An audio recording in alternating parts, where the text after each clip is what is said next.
Me hice una cirugía y mis 4 hijos prometieron. Nos turnamos para quedarnos con usted, mamá. Día 1. Nadie. Día 2. Nadie. Día 7. La enfermera me preguntó si yo tenía familia. El día 15 me dieron el alta y pedí un Uber. Cuando llegué a casa, desperté con la garganta seca y un dolor que me atravesaba el abdomen como si me hubieran partido en 2. Las luces del hospital eran demasiado blancas, demasiado frías. Moví la cabeza buscando una mano que sostener. Una voz familiar que me dijera que todo había salido bien. Nada. Solo el pitido constante de las máquinas y el roce de las suelas de goma contra el piso. Una enfermera entró revisando papeles sin mirarme. ¿Cómo se siente, señora Graciela? Quise responder, pero las palabras se ahogaron cuando recordé la última imagen antes de entrar al quirófano. Mis 4 hijos, todos de pie alrededor de mi camilla, con expresiones serias y promesas que sonaban a juramento. No se preocupe, mamá, nos vamos a turnar para quedarnos con usted. Damián, mi primogénito, había puesto su mano sobre la mía. No va a estar sola ni un solo día, se lo prometo. Rodrigo asintió. Natalia incluso tenía lágrimas en los ojos. Y Esteban, mi bebé de 33 años, me besó la frente diciéndome, «Todo va a estar bien, mami». Pero al abrir los ojos tras la cirugía, solo encontré sábanas blancas y silencio.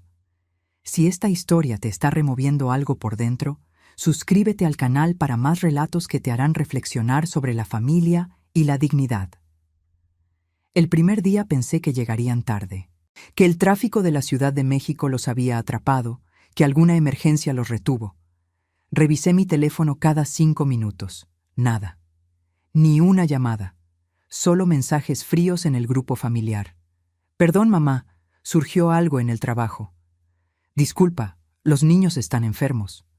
«Hoy no puedo, tal vez mañana». El segundo día, el dolor físico se mezcló con otro tipo de dolor. Ese que te aprieta el pecho y te hace dudar de tu propio valor. ¿Acaso no había sido suficiente madre? ¿No había criado bien a estos hijos por los que sacrifiqué cada sueño propio? 23 años, cuidando sola a 4 niños después de que su padre murió en ese accidente en la fábrica. 23 años sin vacaciones, sin descanso, sin un momento para mí misma. Y ahí estaba yo, recién operada de una cirugía de vesícula complicada, mirando el techo de un hospital público mientras ellos seguían con sus vidas como si yo no existiera. El tercer día, dejé de revisar el teléfono con tanta frecuencia. El cuarto día, dejé de esperar. El quinto día, empecé a caminar por los pasillos del hospital sola, arrastrando el suero, mordiéndome los labios para no llorar frente a las otras pacientes que sí tenían familiares a su lado. El séptimo día, la enfermera Lupita, una mujer joven con ojos amables, se sentó al borde de mi cama con expresión preocupada. «Señora Graciela, ¿usted tiene familia?» La pregunta me cayó como balde de agua fría. «Tengo 4 hijos», respondí, y mi propia voz sonó hueca, como si viniera de muy lejos. Ella no dijo nada más, pero su mirada de lástima me dijo todo. En ese momento entendí que para el resto del mundo yo era una anciana abandonada. Una más de esas historias tristes que la gente comenta con pena y luego olvida. Los días siguientes se arrastraron entre revisiones médicas, medicamentos y ese vacío que crece cuando te das cuenta de que nadie vendrá. Ninguno de mis hijos contestaba las llamadas. Los mensajes quedaban en visto. La herida de mi abdomen sanaba lentamente, pero algo dentro de mí se rompía más rápido de lo que cualquier médico podía reparar. El día 15, el doctor me dio el alta. «Necesita reposo en casa, señora, y alguien que la cuide al menos 2 semanas más». Asentí como si tuviera a alguien esperándome, como si no estuviera completamente sola. Salí del hospital con una bolsa de plástico que contenía mis pertenencias y una receta de analgésicos. El sol de mediodía me golpeó la cara y por un momento no supe qué hacer. Saqué mi teléfono con manos temblorosas y abrí la aplicación de Uber. Mis dedos temblaban al escribir mi dirección. El conductor era un señor mayor que no hizo preguntas. Mejor así. No hubiera podido explicarle por qué una mujer de 67 años, recién operada, pedía un taxi en lugar de que su familia la recogiera. Durante el trayecto a casa, miré por la ventana las calles de Puebla que conocía de memoria. Las mismas banquetas donde enseñé a caminar a mis hijos. Las mismas esquinas donde esperábamos el camión para ir a la escuela. Todo me parecía distinto ahora, como si la ciudad misma supiera que algo en mí había cambiado para siempre. Cuando el auto se detuvo frente a mi casa, esa casa de 2 pisos con fachada color terracota que compré con el dinero del seguro de mi esposo, sentí un escalofrío.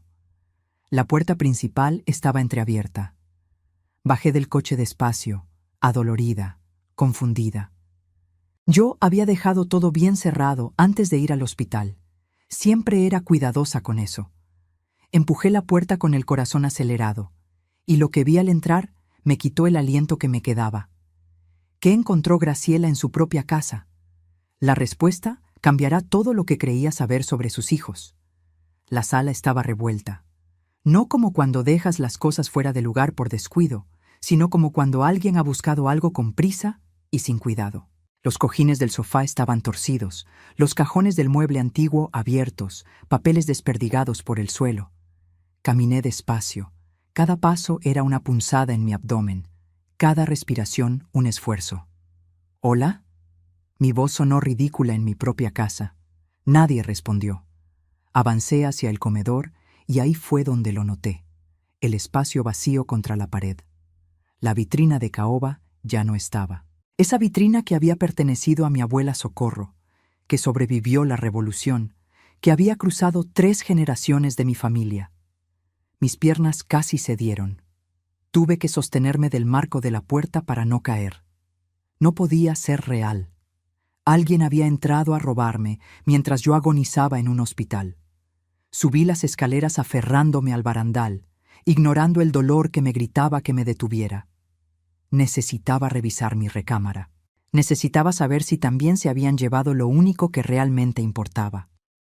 Empujé la puerta de mi habitación y el mundo se detuvo. Mi joyero estaba abierto sobre la cama.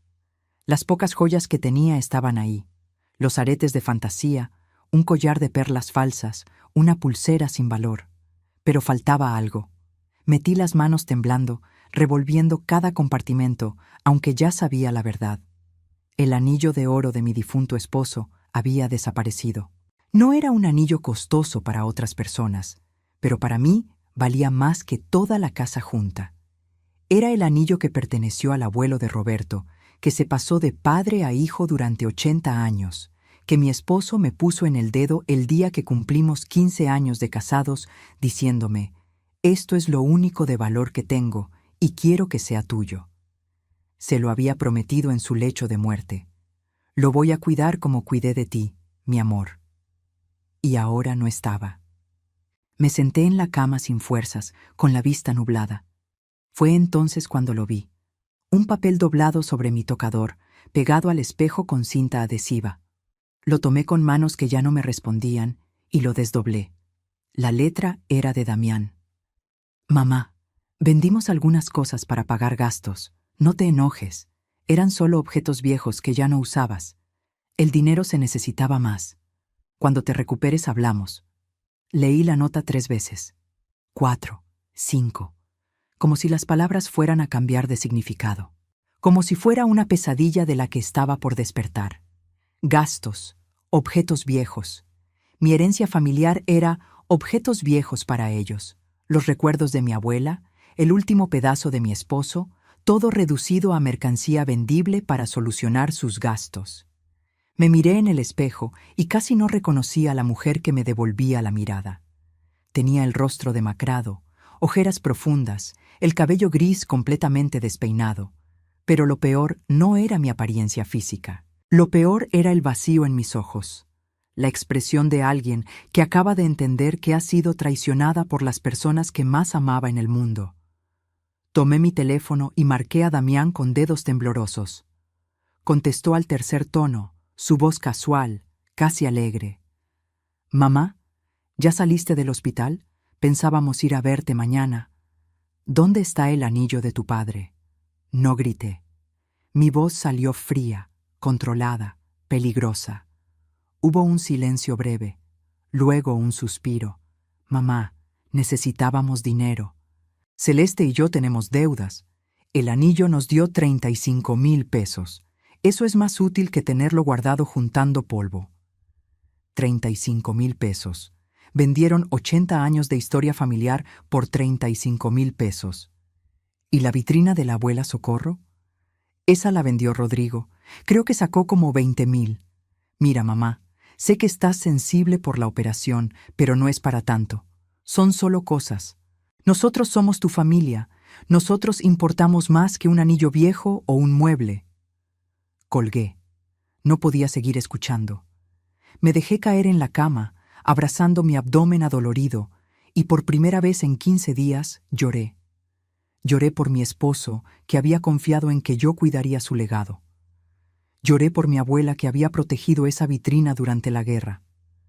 Lloré por la madre tonta que había sido, que crió a 4 hijos sin enseñarles el valor de las cosas que no se compran con dinero.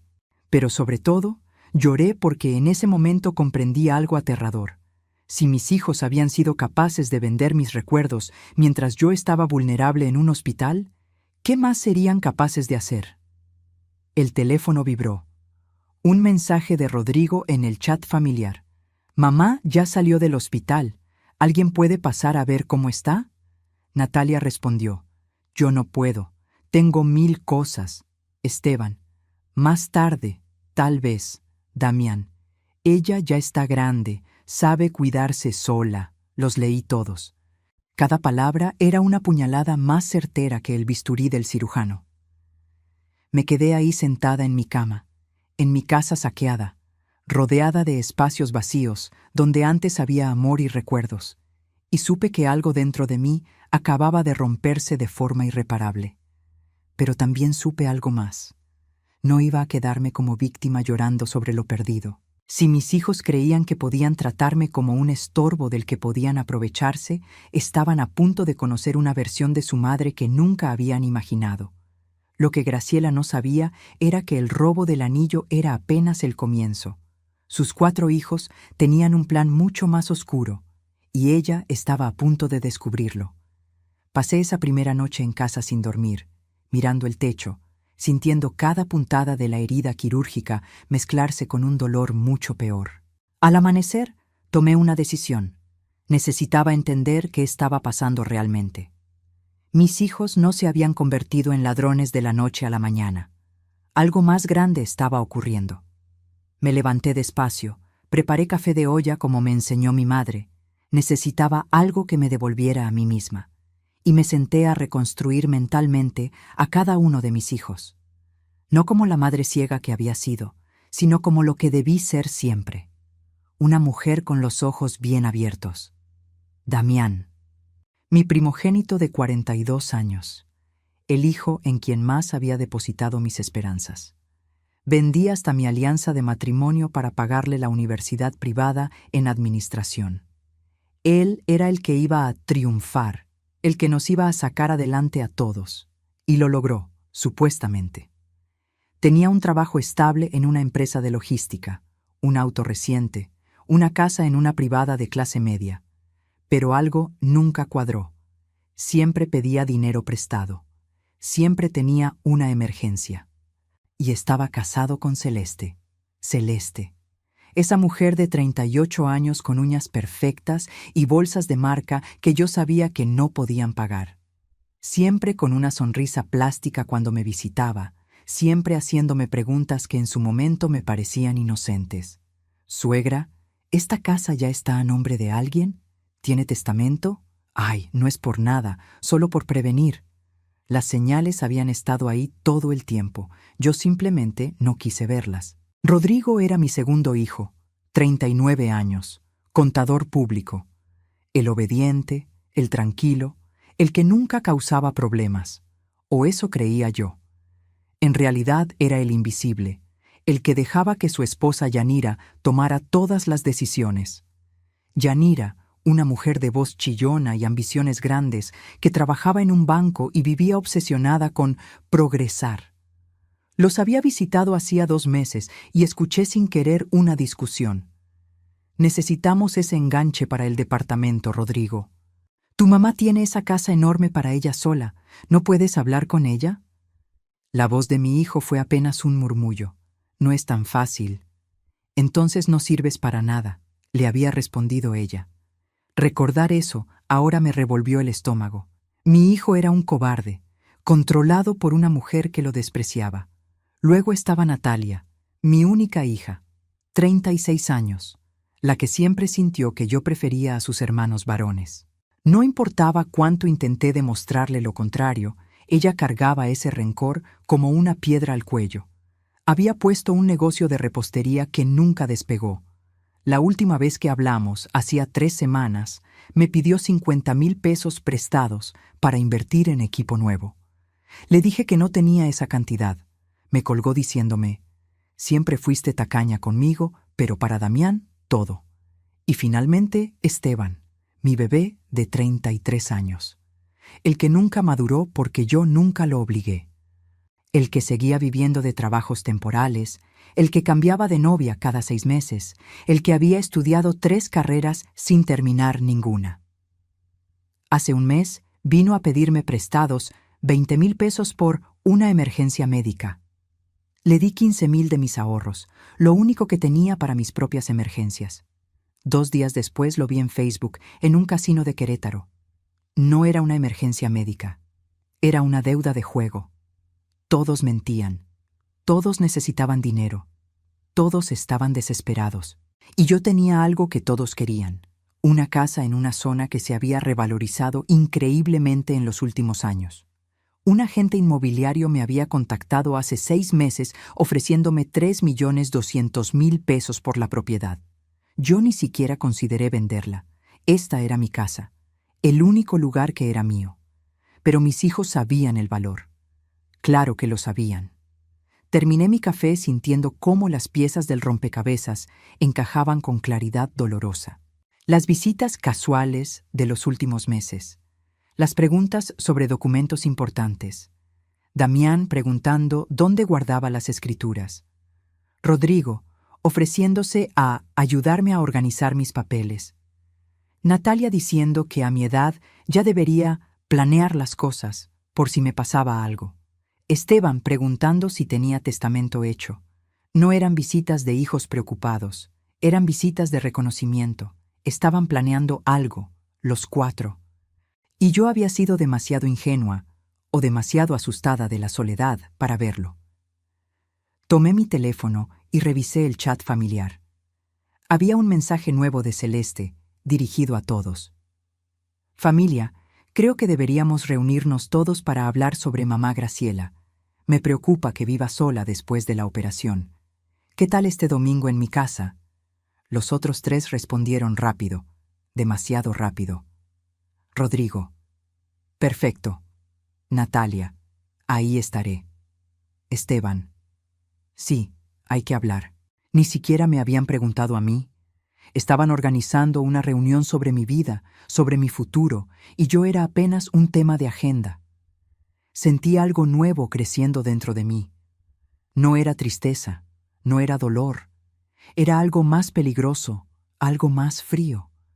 Era claridad absoluta mezclada con una rabia silenciosa que llevaba años dormida. Me puse de pie ignorando el dolor de la herida. Caminé hasta mi habitación y del fondo de mi closet saqué una caja de zapatos vieja. Adentro estaba la tarjeta arrugada de don Heriberto Salazar, el abogado que me ayudó con el testamento de Roberto hace 20 años. Un hombre serio, de esos que ya no existen, que nunca me cobró de más y que siempre me trató con respeto.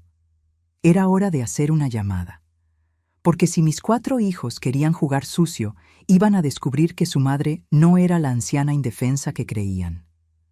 Todavía tenía garras, y estaba lista para usarlas. Pero Graciela aún no sabía lo peor. Sus hijos no solo querían su casa, tenían un plan legal para quitársela, aunque ella siguiera viva. El domingo llegó como llegan las sentencias, inevitable y pesado. Me vestí con mi blusa de lino color marfil y mis pantalones grises, los más dignos que tenía. Me peiné con cuidado, Me puse los aretes de plata que Roberto me regaló en nuestro aniversario número 10. Si iban a intentar hacerme sentir como una carga, al menos no me vería como una. Rodrigo pasó a recogerme. Durante todo el trayecto a casa de Damián, estuvo callado, nervioso, tamboreando los dedos contra el volante. ¿Estás bien, hijo?, le pregunté. Sí, mamá, respondió sin mirarme. Solo escucha lo que tenemos que decirte con mente abierta, ¿sí? Esa frase me heló la sangre. Llegamos a la casa de Damián en la privada Las Fuentes. Una casa bonita de 2 pisos que siempre me había parecido demasiado grande para solo 2 personas. Celeste abrió la puerta con una sonrisa que no le llegaba a los ojos. Suegrita, qué gusto verla recuperada. Pase, pase. En la sala ya estaban todos. Natalia en el sofá individual, revisando su teléfono. Esteban recargado en la pared, mordiéndose las uñas. Damián de pie junto a la ventana, con los brazos cruzados y esa expresión seria que usaba cuando iba a decir algo importante.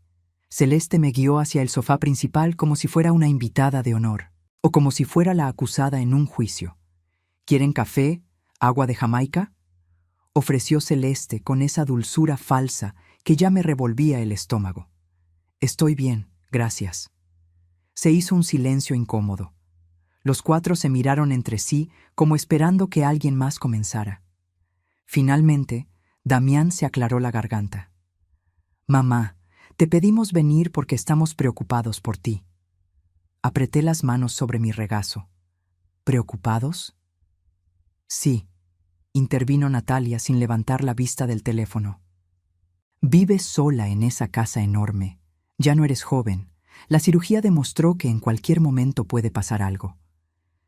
Pude haber muerto en esa cirugía, dije con voz tranquila, y ninguno de ustedes estuvo ahí. El silencio se volvió denso. Rodrigo bajó la mirada. Esteban dejó de morderse las uñas. Damián apretó la mandíbula. Precisamente por eso estamos aquí, dijo Celeste, sentándose a mi lado y tomando mi mano con las suyas perfectamente arregladas. Doña Graciela, nosotros no pudimos estar ahí porque, honestamente, todos tenemos vidas muy ocupadas, trabajos, hijos, responsabilidades. No es que no la queramos, es que simplemente no podemos estar pendientes todo el tiempo. Sus palabras sonaban razonables, pero había veneno debajo. Entonces, ¿qué proponen?, pregunté, aunque ya sabía la respuesta. Damián se acercó, sacando unos papeles de una carpeta que estaba sobre la mesa de centro. Hemos estado investigando opciones. Creemos que lo mejor es que firmes un poder notarial. ¿Un poder notarial?, repetí. Solo para emergencias, se apresuró a decir Rodrigo. Por si te pasa algo y no puedes tomar decisiones. Así nosotros podemos ayudarte con los trámites médicos, los pagos, todo eso. Es muy común, suegra, añadió Celeste. Todas las personas mayores lo hacen. Mi mamá ya lo hizo con mis hermanas. Es más seguro para todos. Tomé los papeles. Eran documentos legales, llenos de palabras técnicas que apenas entendía. Pero alcancé a leer algunas frases. Poder amplio y suficiente. Administración de bienes. Facultad para vender propiedades. Esto dice que podrían vender mi casa, señalé. Solo en caso extremo, dijo Damián rápidamente. Si necesitas entrar a un hospital privado o un asilo de ancianos de calidad, esas cosas cuestan. La casa es tu mayor activo. Tendríamos que poder venderla para cuidarte bien. ¿Un asilo? La palabra me salió como un susurro. No ahora, intervino Natalia por primera vez con algo parecido a impaciencia. Pero eventualmente, mamá, vas a necesitar cuidados especializados. Ya viste que ninguno de nosotros puede estar contigo todo el tiempo. Sentí que las paredes se cerraban. Era una trampa perfectamente diseñada. Me presentaban una solución razonable a un problema que ellos mismos habían creado con su ausencia. ¿Y si firmo esto?, dije despacio. ¿Entonces sí vendrían a visitarme? ¿Entonces sí tendría a mi familia de regreso? Esteban finalmente habló, con voz suave, casi infantil. Claro que sí, mami. Es que ahorita todo está muy complicado, pero si tú estás protegida legalmente, todos nos sentiremos más tranquilos. Miré a mi hijo menor, el niño que amamanté, que curé de fiebres, que abracé en cada pesadilla. Y vi a un extraño que me mentía con la misma facilidad con que respiraba. Además, añadió Celeste acercándome una pluma, si firmas hoy, Damián y yo te prometemos que nos turnaremos para visitarte cada semana. Y estoy segura de que los demás también. ¿Verdad, familia? Todos asintieron, como buitres esperando que la presa finalmente se rindiera. Tomé la pluma.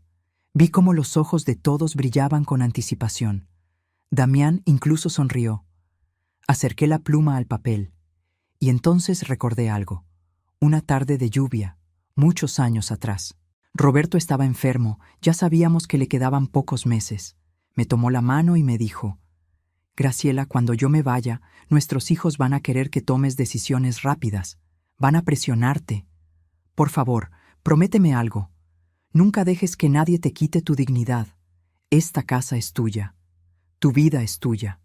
No dejes que nadie te haga sentir que eres una carga. Solté la pluma. Necesito pensarlo, dije levantándome. Son documentos legales importantes. Quiero que mi abogado los revise primero. El ambiente cambió instantáneamente. La máscara de preocupación se resquebrajó. ¿Tu abogado?, preguntó Damián con tono irritado. Mamá, esto es entre familia. No necesitas un abogado. Cualquier persona sensata revisa documentos legales antes de firmar, respondí con calma.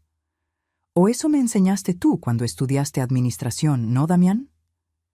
Natalia se puso de pie. Esto es ridículo.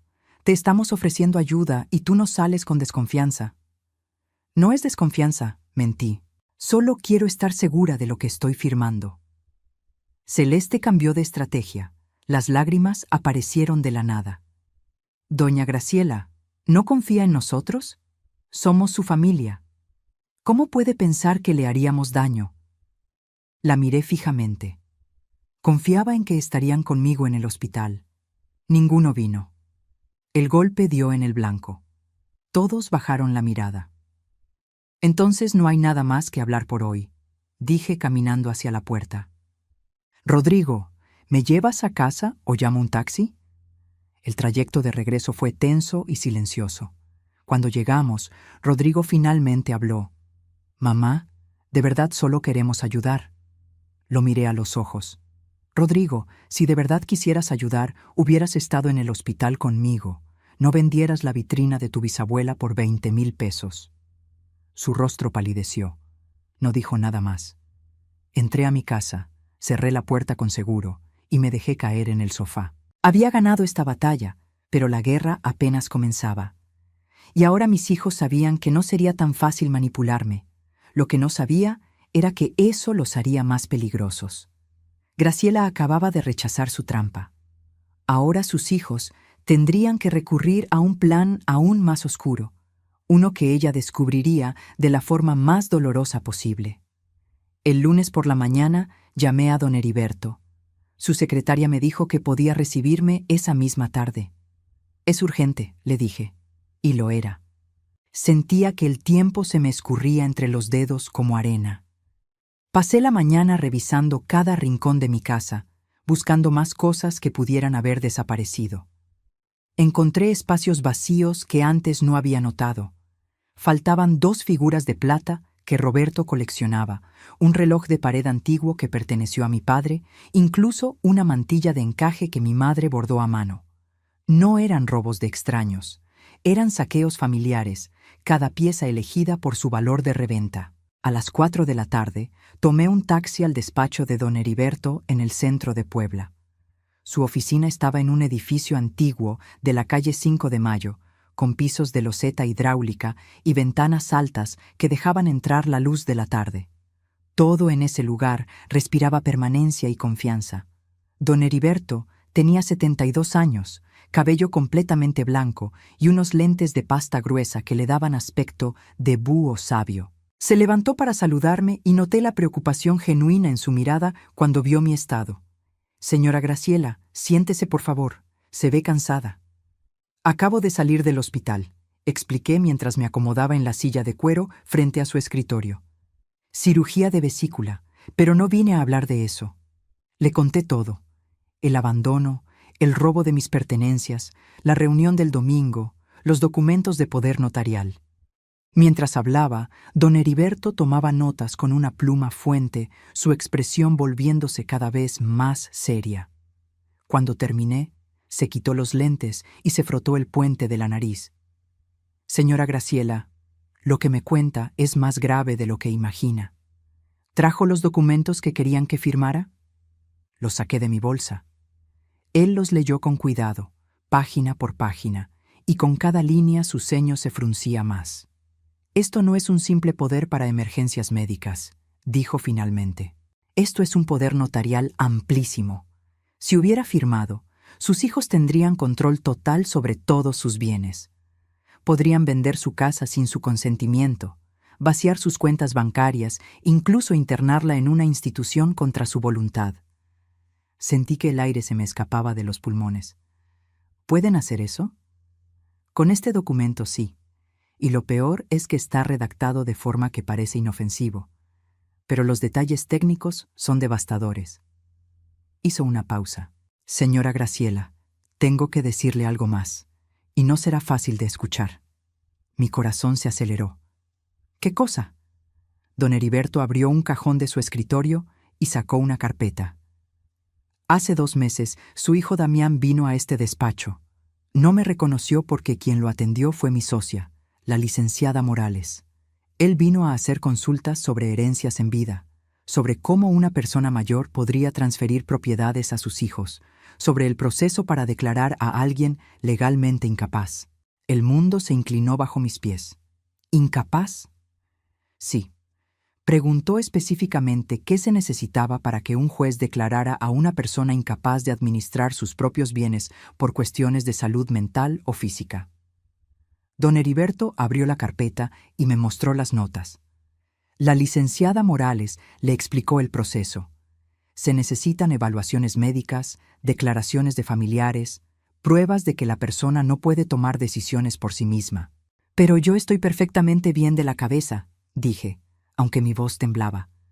Eso no importa si consiguen médicos que digan lo contrario. Y créame, con dinero y las conexiones correctas, no es difícil.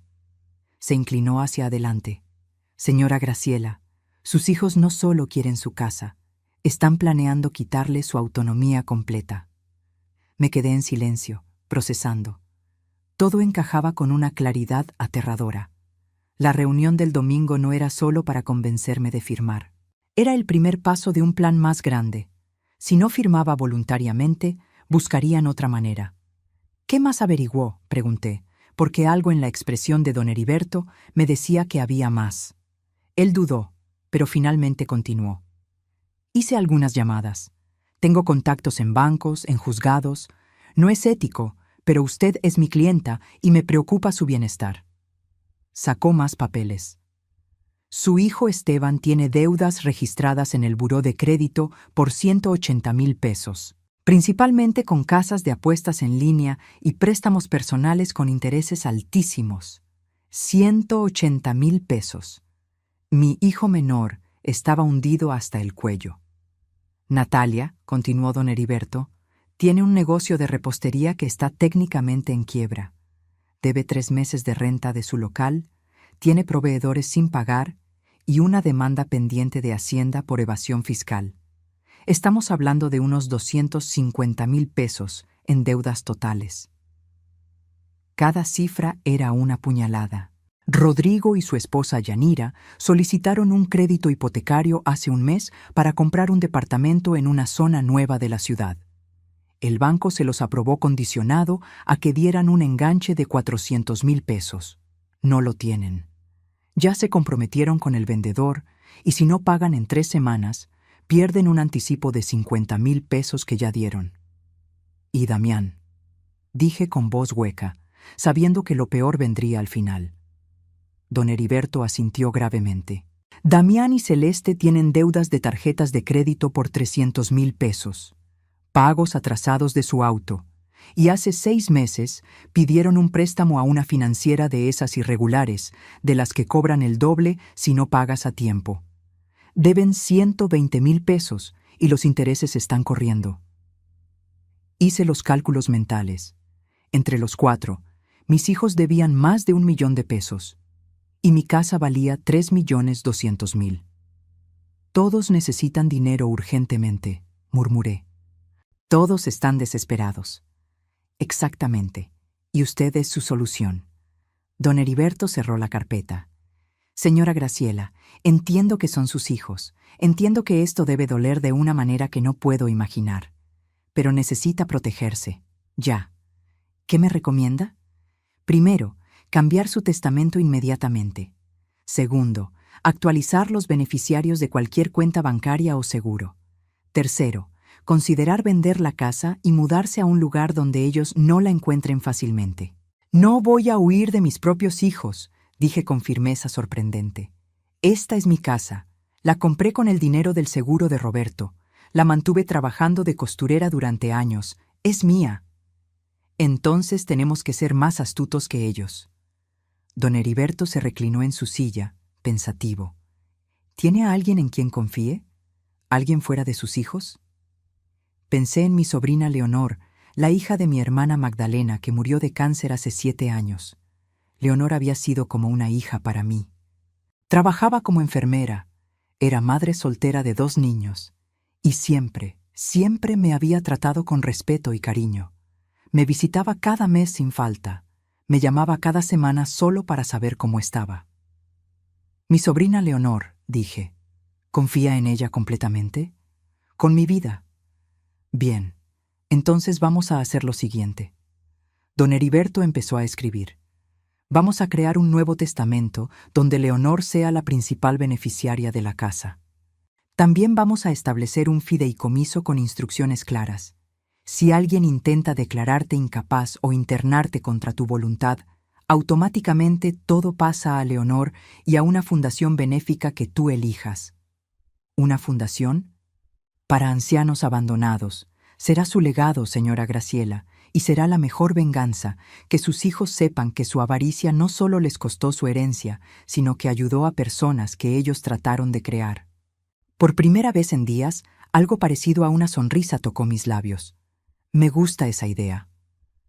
Hay algo más, añadió don Heriberto.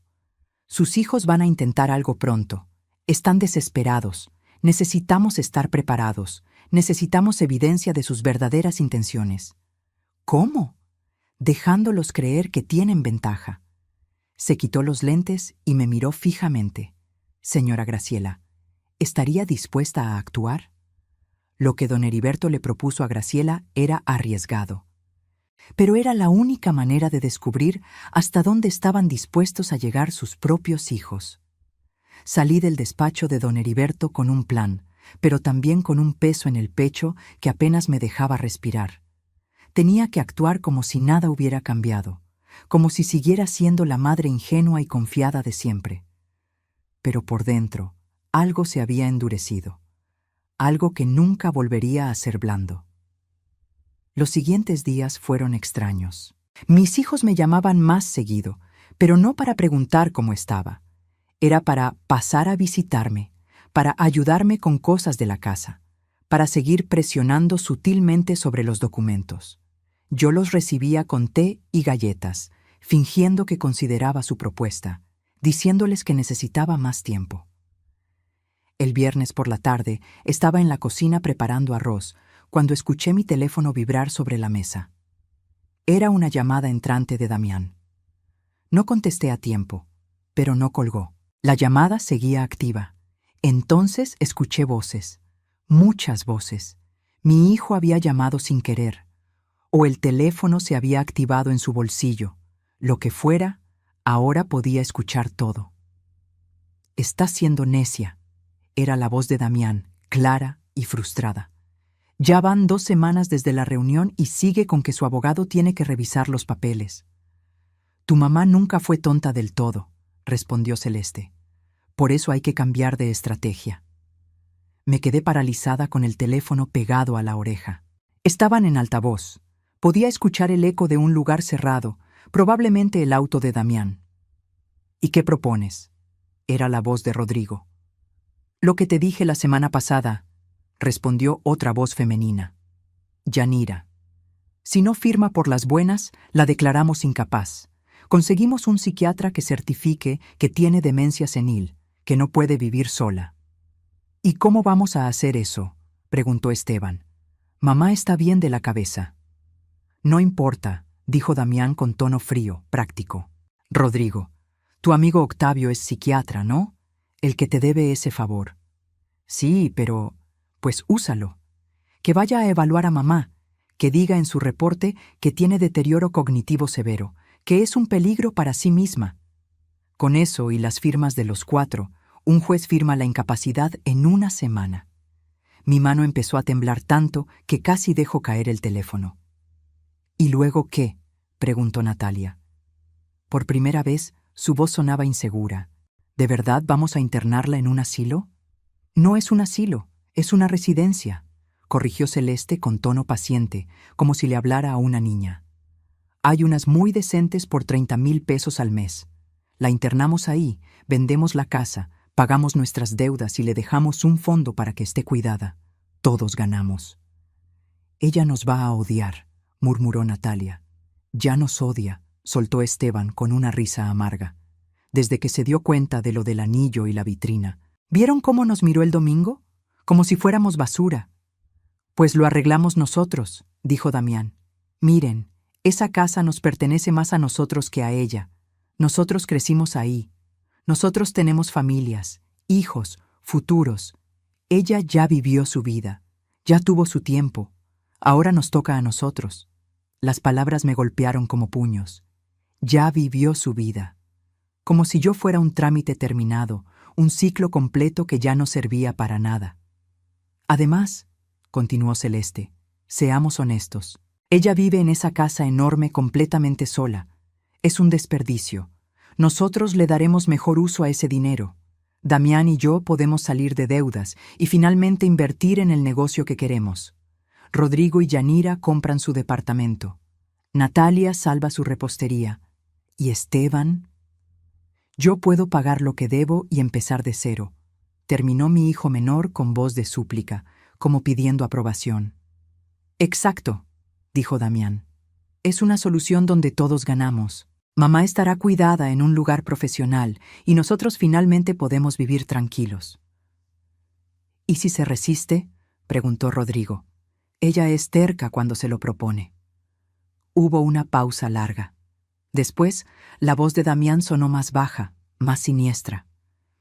Si se resiste mucho, hay medicamentos que pueden mantenerla tranquila, calmada.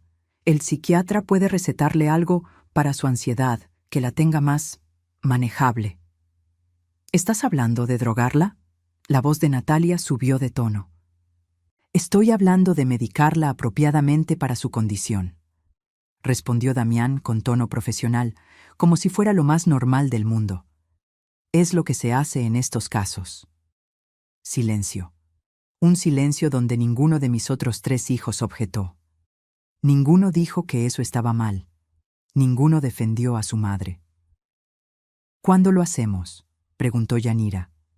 La semana que viene, respondió Celeste. Octavio va el miércoles a evaluarla. Para el viernes tenemos el dictamen. El lunes siguiente iniciamos el proceso legal. En 2 semanas, máximo 3, la casa está en venta. Y mamá está internada, añadió Esteban con voz plana, vacía. Donde estará mejor cuidada que con nosotros, insistió Damián. Créanme, es lo mejor para todos, incluida ella, aunque no lo entienda ahora. La llamada se cortó. Me quedé de pie en mi cocina, con el teléfono en la mano, el arroz quemándose en la estufa y el mundo desmoronándose a mi alrededor. Mis piernas cedieron. Me dejé caer en una silla. Y por primera vez en mi vida sentí algo peor que dolor. Sentí vacío absoluto. Estos eran los hijos que había criado sola después de enviudar a los 44. Los bebés que amamanté, que cuidé en cada enfermedad, que defendí de cada injusticia. Damián, a quien vendí mi alianza de matrimonio para pagar su universidad. Rodrigo, por quien trabajé doble turno cosiendo uniformes para pagarle el colegio privado. Natalia, a quien consolé en cada desamor, en cada fracaso. Esteban, mi bebé, a quien seguí protegiendo incluso cuando todos me decían que lo estaba malcriando. Les había dado todo, todo, mis años, mi salud, mis sueños. Cada peso que gané fue para ellos. Cada sacrificio tuvo sus nombres, y así me pagaban. No solo querían mi casa, querían encerrarme, drogarme, convertirme en un estorbo manejable mientras repartían los despojos de mi vida. Me levanté despacio y apagué la estufa. El arroz estaba negro, arruinado, como todo lo demás. Fui a mi habitación y me senté frente al espejo del tocador. La mujer que me miraba tenía 67 años, cicatrices de cirugía reciente, arrugas de preocupación y dolor. Pero también tenía algo nuevo en los ojos, algo duro, algo peligroso. Tomé mi teléfono y busqué la grabación de la llamada. Ahí estaba. 17 minutos de audio perfectamente claro. Las voces de mis 4 hijos planeando mi destrucción. Sentí algo extraño crecer en mi pecho. No era tristeza. Ya había agotado todas mis lágrimas. Esto era diferente. Era claridad absoluta mezclada con determinación de acero. Marqué a don Heriberto. Contestó al segundo tono. «Señora Graciela, ¿está bien?» «No», respondí con voz sorprendentemente calmada. «Pero voy a estarlo. Necesito que venga a mi casa mañana temprano. Tengo una grabación que debe escuchar, y necesito que preparemos todo lo que discutimos. Ya no podemos esperar más». «¿Qué pasó?» «Mis hijos acaban de mostrarme quiénes son realmente, y yo voy a mostrarles quién soy yo». Esa noche no dormí. Me quedé sentada en la sala, en la oscuridad, con la grabación en mi teléfono y una claridad mental que no había tenido en años. Mis hijos habían cometido un error.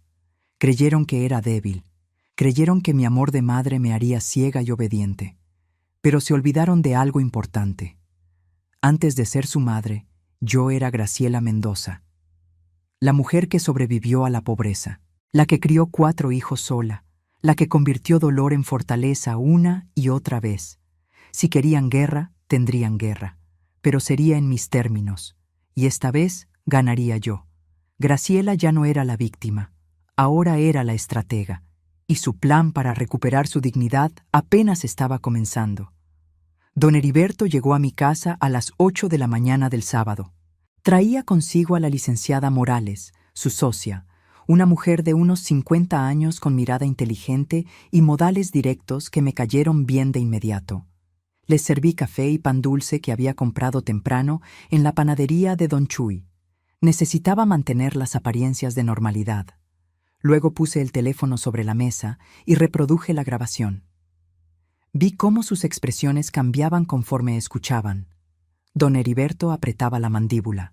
La licenciada Morales tomaba notas rápidas, subrayando frases específicas. Cuando terminó, el silencio en mi cocina era denso como niebla. «Esto es oro puro», dijo la licenciada Morales finalmente. «Es evidencia directa de conspiración para cometer fraude, intento de despojo y hasta podríamos argumentar intento de secuestro. Con esta grabación, cualquier intento legal de ellos queda destruido». «Pero no quiero destruirlos», dije, y ambos abogados me miraron sorprendidos. «Quiero que aprendan. Quiero recuperar mi dignidad y quiero que entiendan lo que hicieron. Pero no quiero verlos en la cárcel». Don Heriberto asintió lentamente.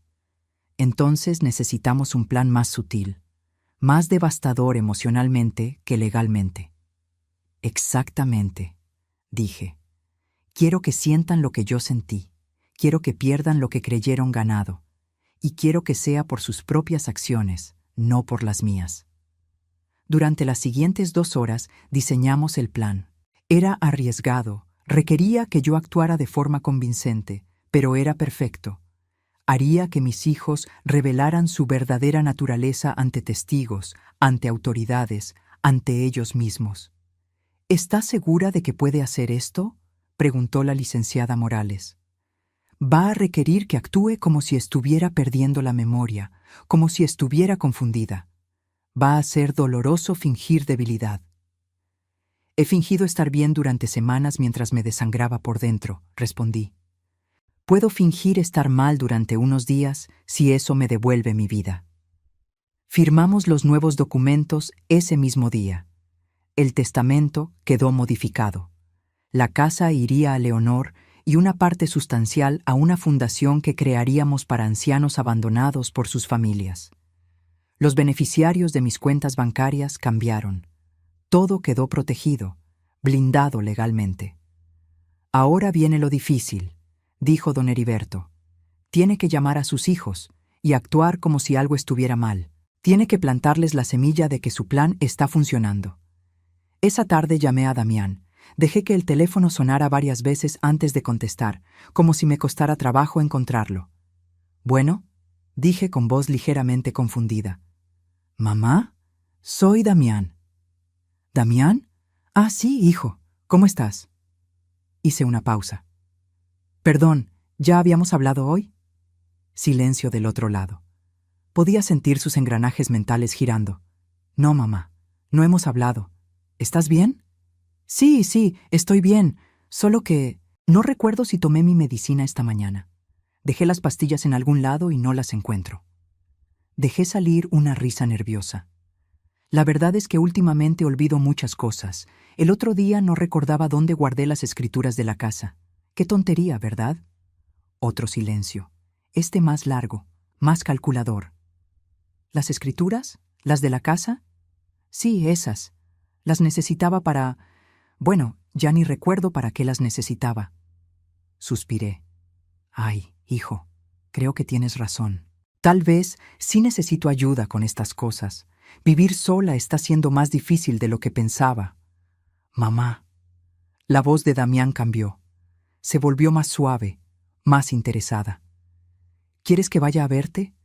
Puedo pasar mañana, ayudarte a buscar tus papeles, organizarte las medicinas. ¿Mañana es domingo?, pregunté como si no lo supiera. Sí, mamá, mañana es domingo. Ah, bueno, sí, ven si quieres. Voy a hacer pozole. Hice una pausa. O era mañana cuando iba a hacer pozole. No me acuerdo. No te preocupes, mamá. Voy a las 11. Descansa. Colgué y respiré profundo. La trampa estaba puesta. Al día siguiente llegaron los 4. No solo Damián, todos. Claramente él había llamado a sus hermanos para contarles sobre mi confusión. Venían con expresiones de preocupación que habrían sido convincentes si yo no hubiera escuchado esa grabación. Los recibí en bata de casa, con el cabello sin peinar, arrastrando un poco las pantuflas. Había dejado papeles regados en la mesa, tazas de café sin lavar en diferentes partes de la sala, todo para crear la imagen de desorden mental. Hijos, qué sorpresa que vengan todos, dije con sonrisa vaga. ¿Es algún día especial? ¿Es mi cumpleaños? No, mamá, dijo Natalia sentándose a mi lado. Tu cumpleaños es en marzo, estamos en noviembre. Ah, claro, noviembre. Asentí como si acabara de recordarlo. ¿Ya comieron? Hice arroz, pero creo que se me quemó. ¿O fue ayer que se me quemó? No estoy segura. Los vi intercambiar miradas, miradas de oportunidad. Mamá, Rodrigo se arrodilló frente a mí. ¿Has estado tomando tus medicinas? Creo que sí, aunque a veces olvido. Hay tantas. Me toqué la frente. Y luego no sé si ya las tomé o si solo pensé en tomarlas. Esteban se levantó y empezó a caminar por la casa, mirando cada rincón con disimulo. Lo vi abrir cajones, revisar papeles. Buscaba las escrituras. Dejé que buscara. No las encontraría. Estaban en una caja de seguridad en el banco desde el día anterior. Mamá. Celeste se sentó del otro lado, tomando mi mano. Hemos estado pensando. Tal vez sí sería bueno que alguien viniera a ayudarte, o que tú fueras a un lugar donde estuvieras mejor cuidada. ¿Un lugar? La miré con ojos confundidos. ¿Qué lugar? Una residencia, dijo Damián con voz suave. Un lugar bonito donde haya enfermeras, donde no tengas que preocuparte por cocinar o limpiar, donde siempre haya alguien si necesitas algo. Suena caro, murmuré. No te preocupes por eso, dijo rápido. Nosotros nos encargaríamos. Podríamos vender la casa y con ese dinero... ¿Vender mi casa? De pronto mi voz sonó más clara, más alerta. Los miré a todos. Esta es mi casa. Roberto y yo la compramos. Aquí crecieron ustedes. Lo sabemos, mamá. Natalia apretó mi mano. Pero es muy grande para ti sola, y con el dinero podrías estar en un lugar mejor. Me quedé callada, mirando el piso. Dejé que pensaran que estaba considerándolo. Luego dije algo que sabía que los tentaría hasta el límite. Tal vez tengan razón. Estoy muy cansada, muy confundida. Levanté la vista. Si ustedes creen que es lo mejor, confío en ustedes. Son mis hijos. La habitación prácticamente vibró con su emoción contenida. ¿Entonces firmarías los papeles?, preguntó Damián tratando de sonar casual. ¿El poder notarial del que hablamos? ¿Cuáles papeles? Incliné la cabeza. Los que te mostramos hace 2 semanas, los del poder. No recuerdo eso, dije suavemente, pero si ustedes dicen que es importante, supongo que puedo firmar. Ustedes nunca me harían daño, ¿verdad? Vi sus rostros. Vi la codicia desnuda en sus ojos. Vi cómo se miraban entre ellos con expresiones de triunfo. Nunca, mamá, mintió Damián. Nosotros solo queremos lo mejor para ti. Entonces está bien, dije con voz cansada. Pero no hoy. Estoy muy cansada hoy. Tal vez otro día. Claro, mamá. Celeste me palmoteó la mano. Otro día. Pronto. Cuando se fueron, me quedé sentada en el mismo lugar durante 20 minutos. Luego me levanté, me peiné, me lavé la cara y llamé a don Heriberto. Ya mordieron el anzuelo, le dije. Ahora hay que preparar la siguiente fase. ¿Está lista para lo que viene?, preguntó. Más que lista, respondí. Voy a hacer que mis hijos enfrenten exactamente lo que son. Y voy a hacerlo frente a todas las personas que necesitan verlo. Mi metamorfosis estaba completa. Ya no era Graciela la madre abnegada. Ahora era Graciela la estratega. Y mi siguiente movimiento los dejaría a todos sin aliento. Graciela había preparado el escenario perfecto. Pero para que su plan funcionara, necesitaba que sus hijos dieran el paso final, y lo darían muy pronto. El miércoles llegó como estaba planeado. A las 3 de la tarde sonó el timbre. Era Rodrigo acompañado de un hombre delgado de unos 50 años, con bata blanca y maletín negro. El doctor Octavio Miranda, el psiquiatra amigo que iba a certificar mi supuesta demencia. Lo que mis hijos no sabían era que don Heriberto había hecho sus propias gestiones. En mi sala, escondida detrás de un marco de fotos, había una cámara diminuta. En el jarrón de la entrada, un micrófono. Todo perfectamente legal porque era mi casa y yo había dado mi consentimiento. La licenciada Morales estaba en su auto afuera, monitoreando todo en tiempo real. «Mamá», dijo Rodrigo con esa sonrisa falsa que ya me revolvía el estómago. «Mira, te traje al doctor Miranda. Es amigo mío. Solo quiere hacerte unas preguntas para ver cómo estás de salud». «¿Un doctor?», fingí confusión. «¿Estoy enferma?». «No, señora Graciela». El doctor Miranda se sentó frente a mí con libreta en mano. «Solo es una evaluación de rutina. Su hijo está preocupado por usted». Durante la siguiente hora, el doctor me hizo preguntas diseñadas para hacerme parecer incompetente. «¿Qué día es hoy? ¿En qué año estamos? ¿Puede decirme qué desayunó? ¿Recuerda dónde guardó documentos importantes?». Yo respondía con la mezcla perfecta de confusión y lucidez. A veces acertaba, a veces dudaba, a veces me contradecía. Lo suficiente para parecer en deterioro, pero no tan grave como para ser obvio que estaba actuando. Rodrigo intervenía estratégicamente. «Mamá ha olvidado tomar sus medicinas varias veces. El otro día dejó la estufa prendida. Se confunde con las fechas constantemente». Todas mentiras, todas dichas con la convicción de quien cree estar haciendo lo correcto. El doctor Miranda tomaba notas, asentía gravemente. Al terminar, le dijo a Rodrigo en voz baja, pero no tanto como para que yo no escuchara. «Es claro que hay deterioro cognitivo significativo. Voy a recomendar evaluación para determinar si puede seguir viviendo de forma independiente». «¿Y el documento?», preguntó Rodrigo ansioso. «¿El dictamen?». «Lo tendrás para el viernes. Con esto y las firmas de todos los hermanos, el proceso legal será rápido. Se fueron dejándome descansando. En cuanto cerré la puerta, respiré profundo y llamé a don Heriberto. «Lo tenemos todo grabado», dijo él con satisfacción en la voz. «Esto es conspiración para cometer fraude documentada. El doctor Miranda puede perder su licencia por esto». «Todavía no», le dije. «Déjelos llegar hasta el final. Quiero que se hundan solos».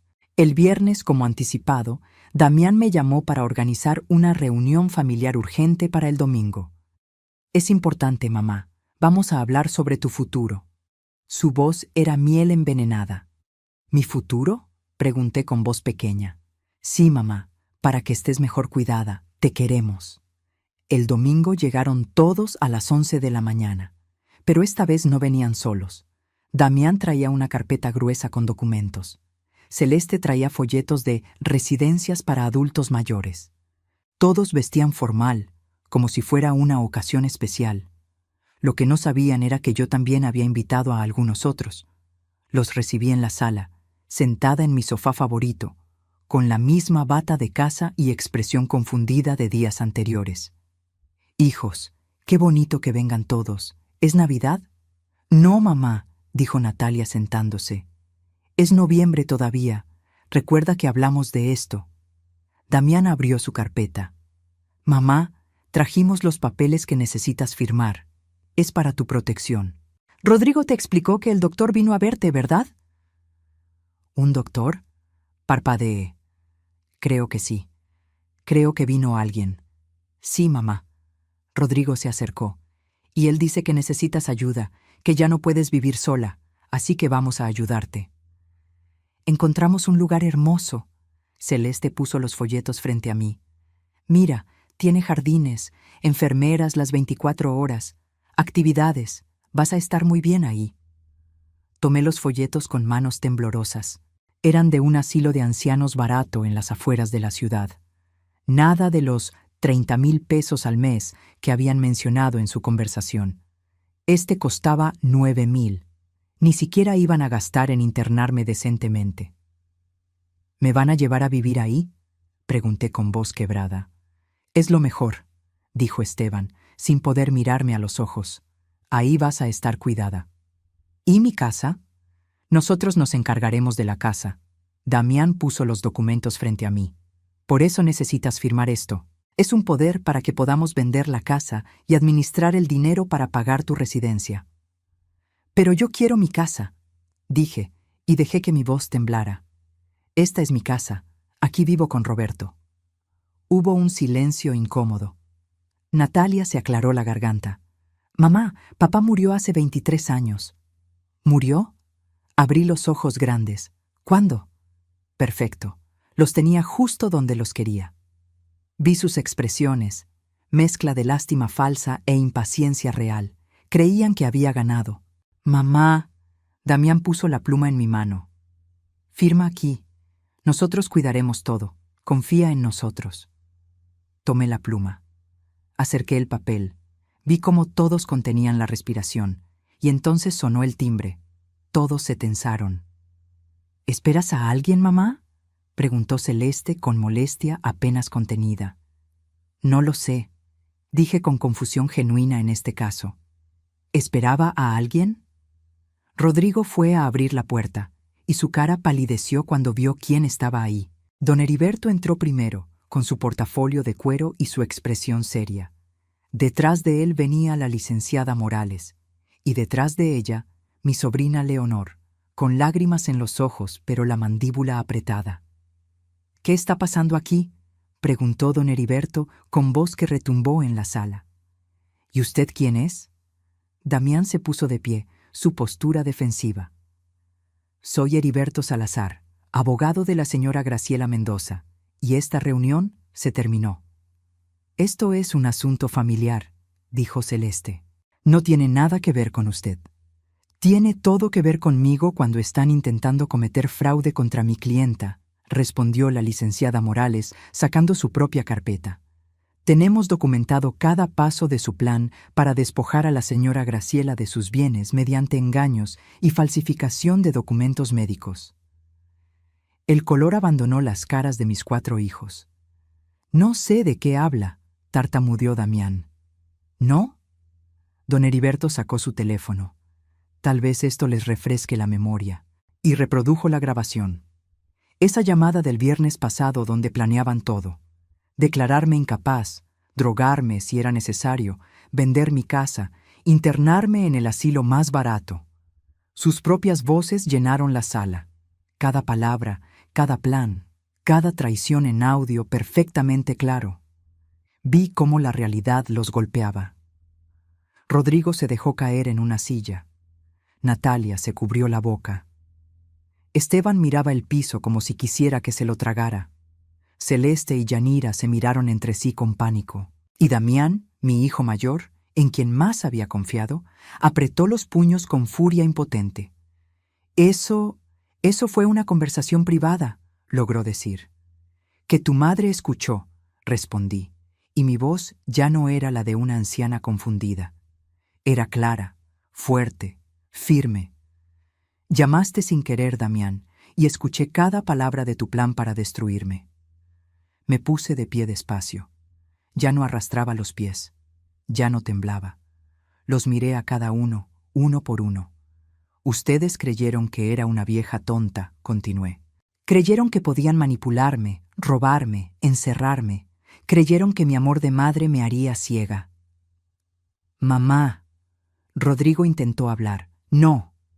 Mi voz salió como látigo. Ya no soy tu mamá. Una madre es alguien a quien respetas, a quien cuidas, a quien amas. Yo fui eso para ustedes. Pero ustedes para mí fueron ladrones esperando que me muriera. Leonor se acercó y me tomó del brazo. Su presencia era un ancla. Ahora van a escuchar lo que va a pasar, dijo don Heriberto. La señora Graciela ha modificado su testamento.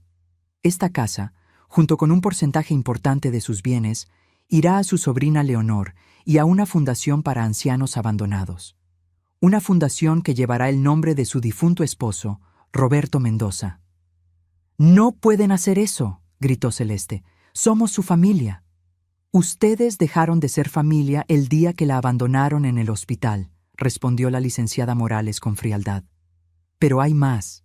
Tenemos documentadas todas sus acciones, el robo del anillo y la vitrina, la conspiración con el doctor Miranda, quien por cierto ya está siendo investigado por el Colegio de Médicos, y el intento de fraude mediante documentos falsos. Podríamos presentar cargos criminales», continuó don Heriberto, «pero la señora Graciela, en su infinita generosidad, ha decidido no hacerlo». Los 4 me miraron con mezcla de alivio y confusión. «Sin embargo», añadí yo, «hay condiciones.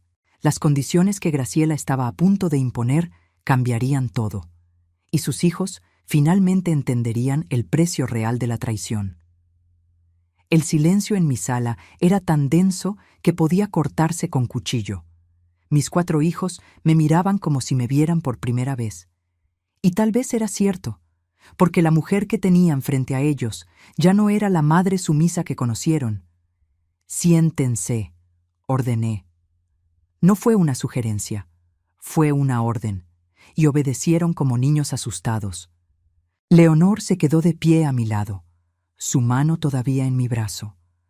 Don Heriberto y la licenciada Morales se posicionaron detrás del sofá, como testigos silenciosos de este juicio familiar. «Voy a decirles exactamente lo que va a pasar», comencé con voz calmada pero letal. «Y van a escuchar cada palabra sin interrumpir, ¿entendido?» Nadie respondió. Lo tomé como un sí. Primero, el anillo de su padre y la vitrina de mi abuela. Saqué de mi bolsillo un sobre. Lo abrí y dejé caer sobre la mesa un fajo de billetes. «Aquí están los 55,000 pesos que obtuvieron por vender las únicas cosas que tenían verdadero valor sentimental para mí». Don Heriberto se encargó de rastrear las ventas y recuperar el dinero de sus cuentas. Damián abrió la boca para protestar, pero don Heriberto levantó una mano. «Todo legal. La señora Graciela presentó las denuncias correspondientes. Ustedes vendieron propiedades robadas. Técnicamente, podrían enfrentar cargos. Pero no lo harán», continué, porque yo no voy a denunciarlos, no porque no lo merezcan, sino porque no quiero que mis nietos crezcan visitando a sus padres en la cárcel. Vi cómo esa mención a mis nietos los golpeaba. Natalia comenzó a llorar silenciosamente. Segundo, esta casa. Caminé hacia la ventana y miré hacia la calle donde había jugado con ellos cuando eran niños. Esta casa que compramos su padre y yo con el dinero de su seguro de vida.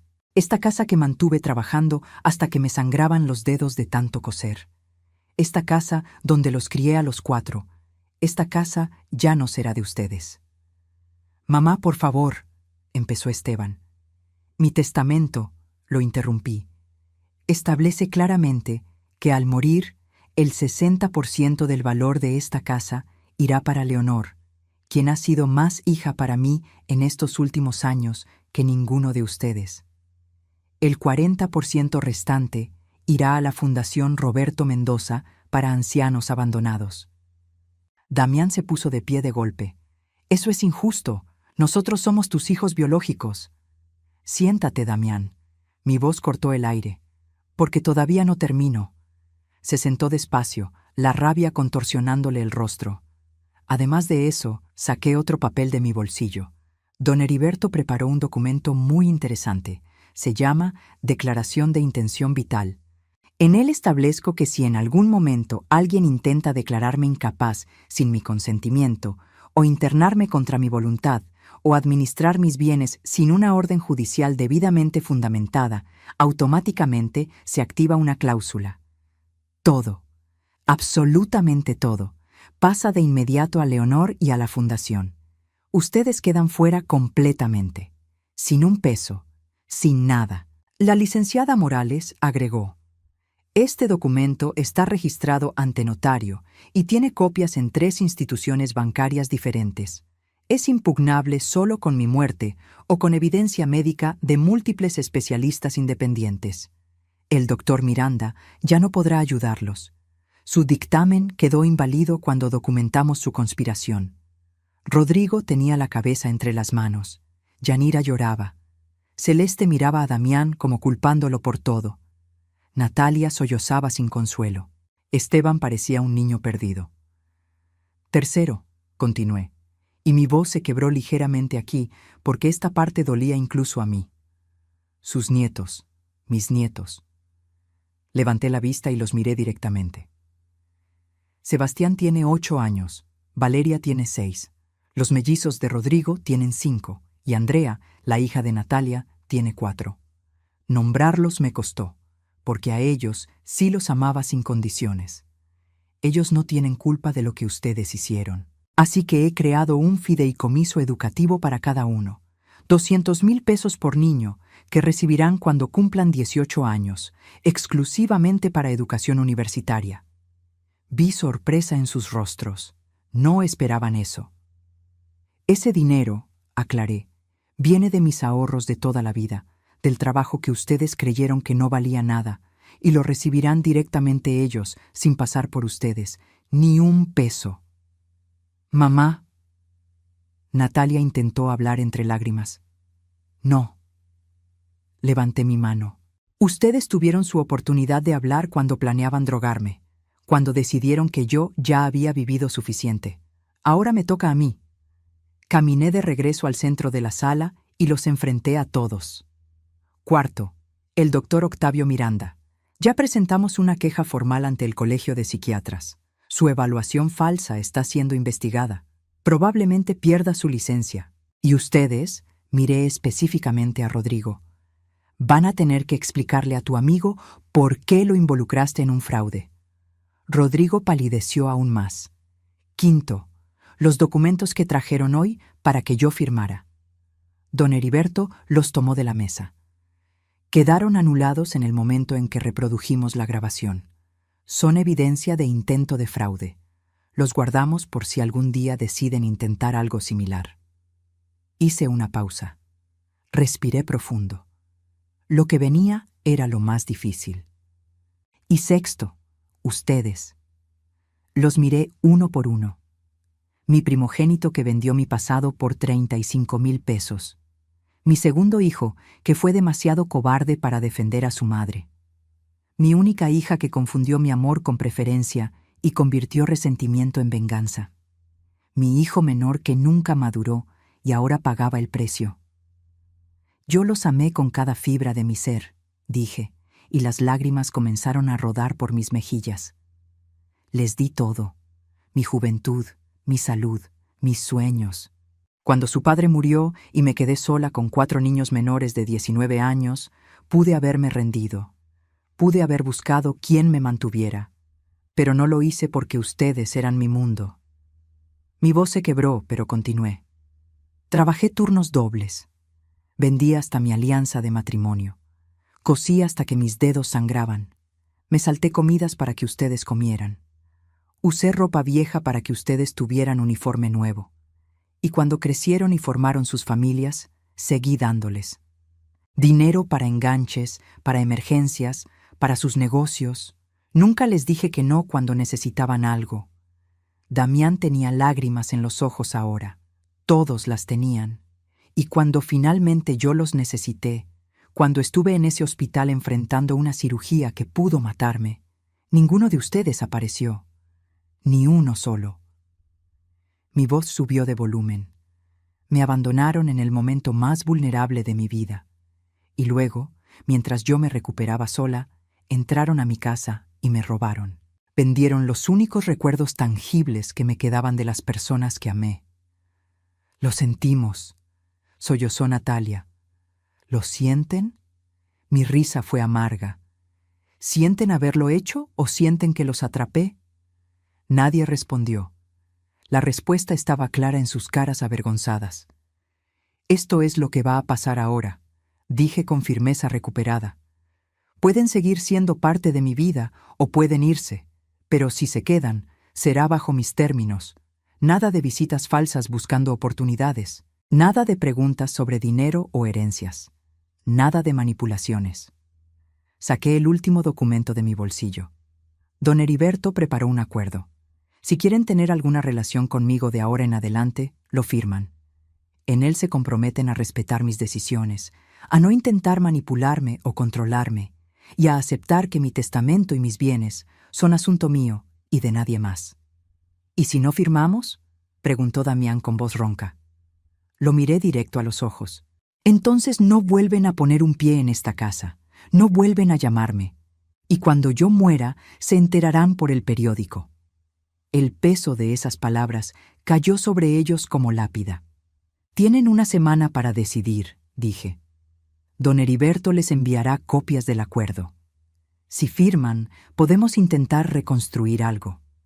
No será lo mismo, nunca volverá a ser lo mismo. Pero tal vez, con años de esfuerzo genuino de su parte, podamos tener algún tipo de relación. Me acerqué a la puerta y la abrí. Ahora váyanse. Todos. Necesito descansar. Y necesito que esta casa vuelva a sentirse como mi hogar, no como un campo de batalla. Uno por uno se levantaron. Celeste y Yanira salieron rápido, sin mirar atrás. Esteban se detuvo frente a mí, con lágrimas rodando por su cara. Mamá, yo. Pero no encontró las palabras, solo bajó la cabeza y salió. Rodrigo me miró con ojos rojos. Perdóname. Fue todo lo que dijo antes de irse. Natalia se detuvo y me abrazó. Yo no le devolví el abrazo.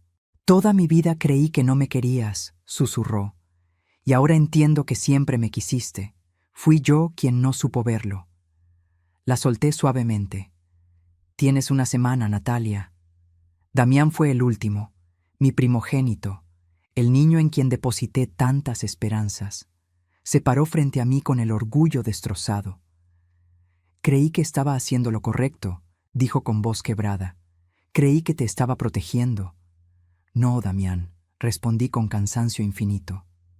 Creíste que estabas protegiendo tu herencia. Hay una diferencia enorme.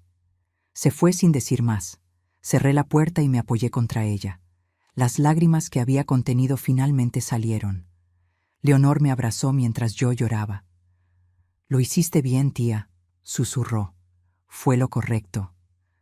¿Por qué duele tanto hacer lo correcto?, pregunté entre sollozos. Porque el amor real siempre duele cuando lo traicionan, respondió. Pero también sana, ya lo verás. Don Heriberto y la licenciada Morales se despidieron poco después, dejándome sola con Leonor. Nos sentamos en la sala, en silencio, mientras la tarde se convertía en noche. Graciela había ganado la batalla, pero el verdadero desafío apenas comenzaba: aprender a vivir con la victoria. 6 meses después, me desperté en mi casa con el sol entrando por la ventana de mi habitación. La herida de la cirugía había sanado completamente, pero las cicatrices invisibles tomaban más tiempo. Algunas mañanas todavía dolían. Me levanté despacio, ya no por dolor físico, sino por costumbre. Preparé café de olla en la cocina, que ahora se sentía más grande y más silenciosa, pero también más mía. Mientras el aroma llenaba el espacio, recordé cómo había sido esa primera mañana después de la confrontación. El vacío. La sensación de haber ganado una guerra pero perdido una familia. Excepto que no la había perdido toda. Leonor venía a visitarme 2 veces por semana. Sus hijos, mis sobrinos nietos de 7 y 9 años, llenaban la casa de risas los domingos. Ellos no cargaban el peso de la traición ni las expectativas. Solo traían amor simple, honesto, sin condiciones. Y luego estaban mis propios nietos. De mis 4 hijos, solo Natalia firmó el acuerdo. Lo hizo después de 3 días de la fecha límite. Llegó sola una tarde lluviosa con los ojos hinchados y el papel en las manos. No espero que me perdones, había dicho, pero quiero intentarlo. Quiero que Andrea conozca a la verdadera tú, no a la abuela que yo inventé en mi cabeza por mi propio resentimiento. Y lo estaba intentando. Venía cada 15 días, siempre puntual, siempre respetuosa. No preguntaba por dinero, no mencionaba la herencia, solo traía a Andrea y tomábamos té mientras la niña jugaba en el jardín. Las conversaciones eran incómodas al principio, llenas de silencios pesados, pero lentamente, muy lentamente, estábamos construyendo algo nuevo, algo honesto. Los otros 3 no firmaron. Damián intentó negociar. Envió mensajes diciendo que el acuerdo era demasiado severo, que necesitaba términos más justos. Don Heriberto le respondió que no había negociación posible. No volvimos a saber de él. Me enteré por Natalia que él y Celeste se divorciaron 2 meses después de todo. Aparentemente, cuando quedó claro que no habría herencia que perseguir, Celeste decidió buscar mejores oportunidades en otro lado. Rodrigo mandó una carta escrita a mano que llegó 4 semanas después de la confrontación. No pedía perdón directamente, pero explicaba cómo Yanira lo había manipulado durante años, cómo se había sentido atrapado entre su esposa y su madre, cómo eligió mal. La carta terminaba diciendo: «Entiendo si no quieres volver a verme. Solo quería que supieras que yo sí te quise, mamá. Solo que no supe cómo demostrarlo».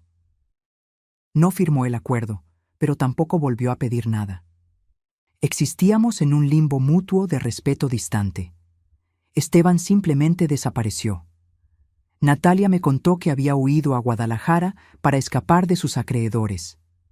Cada tanto me llegaban noticias de terceros, que estaba trabajando en un restaurante, que había conocido a alguien que seguía apostando. Era como tener un hijo fantasma, presente en mi memoria pero ausente de mi vida. Y extrañamente, con el tiempo, esa ausencia dolió menos. Caminé hacia mi estudio, la habitación que había convertido en oficina de la fundación.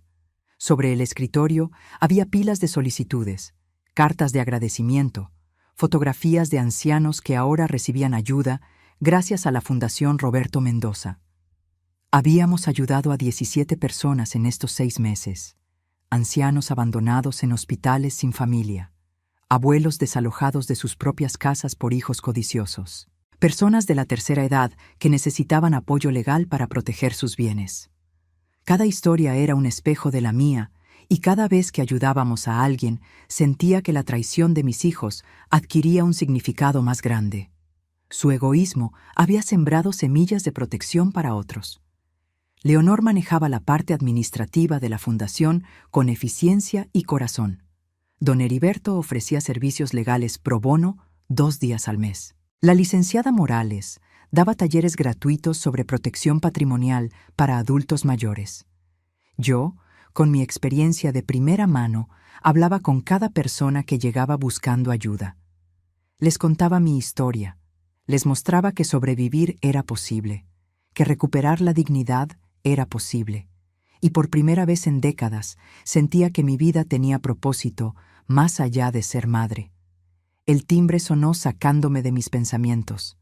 Era Leonor con carpetas bajo el brazo y una sonrisa en el rostro. «Tía, tengo noticias», dijo mientras entraba. «¿Recuerdas al señor Villegas? ¿El que sus hijos intentaron vender su terreno mientras estaba hospitalizado?» «Claro». Ganó el caso. El juez declaró nula la venta y multó a los hijos por fraude. Además, implementó medidas de protección. Me pidió que te dijera que gracias por darle el valor de luchar. Sentí calidez en el pecho. Eso es maravilloso. Pasamos la mañana revisando nuevos casos, planificando eventos de recaudación, organizando talleres. A la 1 preparé comida para ambas. Arroz rojo, pollo en mole verde, tortillas recién hechas. Leonor me ayudó a poner la mesa y comimos hablando de todo y de nada, como lo hacen las familias reales. Por la tarde, después de que Leonor se fue, me senté en el jardín con una taza de té. Observé las bugambilias que Roberto había plantado hace 30 años, todavía floreciendo vibrantes y fuertes. Sobrevivientes, como yo. Mi teléfono vibró. Un mensaje de Natalia. «Tía, Andrea pregunta si puede quedarse a dormir este viernes.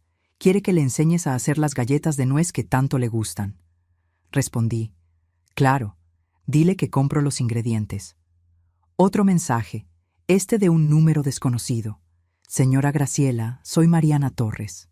La licenciada Morales me dio su contacto. Mi suegra está pasando por una situación similar a la suya. ¿Podríamos hablar?» Respondí. «Llámeme mañana a las 10. Con gusto la escucho». Guardé el teléfono y miré el cielo que comenzaba a teñirse de naranja con el atardecer. Pensé en Roberto, en cómo habría manejado él todo esto.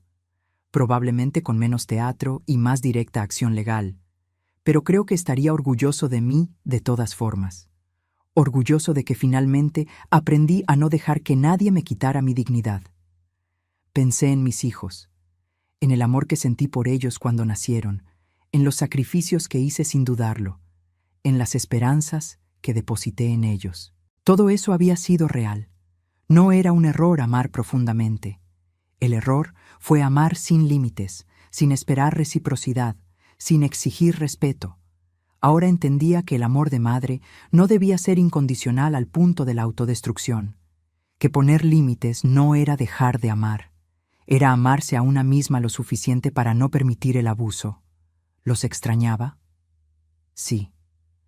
Algunas noches todavía lloraba por el Damián de 8 años que se subía a mi cama durante las tormentas, por el Rodrigo de 12 que me ayudaba a coser en las noches cuando los pedidos se acumulaban, por la Natalia adolescente que me peinaba y decía que quería ser como yo, por el Esteban pequeño que decía que cuando creciera me compraría una casa más grande. Pero esos niños ya no existían. Habían crecido y elegido su camino, y yo tenía que elegir el mío. Entré a la casa cuando el sol se ocultó completamente. Preparé una cena ligera. Vi un programa de televisión que me gustaba. Me di un baño largo con sales aromáticas que me regaló Leonor. Cosas simples que antes me habrían parecido egoístas, pero que ahora entendía eran autocuidado necesario. Antes de dormir, abrí el cajón de mi buró donde guardaba la fotografía de Roberto y los niños. Todos sonrientes, todos juntos, en un tiempo cuando la inocencia todavía era posible. La miré durante largo rato. «Lo hice, mi amor», susurré a la foto. «Defendí lo nuestro, defendí mi dignidad. Sé que duele, sé que no es el final feliz que imaginamos, pero es el final justo, y eso tiene que ser suficiente». Guardé la foto y apagué la luz. Al día siguiente sería otro día de la fundación, otra oportunidad de ayudar a alguien, otra oportunidad de convertir mi dolor en propósito. Porque esa era la lección que había aprendido con sangre y lágrimas. No puedes controlar cómo te traicionan, pero sí puedes controlar cómo te levantas después. No puedes obligar a las personas a valorarte, pero sí puedes elegir valorarte a ti misma. No puedes cambiar el pasado, pero sí puedes decidir qué legado dejas. Y mi legado ya no sería ser la madre que lo dio todo hasta quedarse vacía. Sería ser la mujer que cuando tocó fondo, encontró la fuerza para construirse alas. Cerré los ojos con una última verdad resonando en mi mente. Mis hijos me enseñaron que la familia no es sangre, es lealtad. Perdí 4 hijos, pero gané mi dignidad. Y eso, nadie me lo puede quitar. Esta es mi historia. La historia de Graciela Mendoza, una mujer de 67 años que sobrevivió al abandono, la traición y el intento de despojo por parte de sus propios hijos. Una mujer que tuvo que elegir entre el amor ciego y el amor propio. Si estás leyendo esto y pasas por algo similar, quiero que sepas algo. Tu valor no depende de quienes te abandonaron. No dependes de la validación de tus hijos, tus familiares o cualquier persona que intente hacerte sentir como una carga. Tú vales por quien eres, por lo que has sobrevivido, por la dignidad que llevas contigo. Y si algún día tienes que elegir entre ser amada o ser respetada, elige respeto, porque el amor sin respeto es manipulación disfrazada. Nunca es tarde para recuperar tu vida. Nunca es tarde para poner límites. Nunca es tarde para decir, hasta aquí, porque la verdadera riqueza no está en lo que posees, sino en lo que no permites que te quiten. ¿Y tú? ¿Has vivido una historia similar? ¿Conoces a alguien que esté pasando por esto? Déjame tu comentario contándome desde qué parte del mundo nos acompañas hoy. Dale like si esta historia te hizo reflexionar y suscríbete para seguir escuchando historias de vida real que nos enseñan sobre dignidad, justicia y amor propio. Porque juntos somos más fuertes y nadie merece ser tratado como invisible en su propia vida.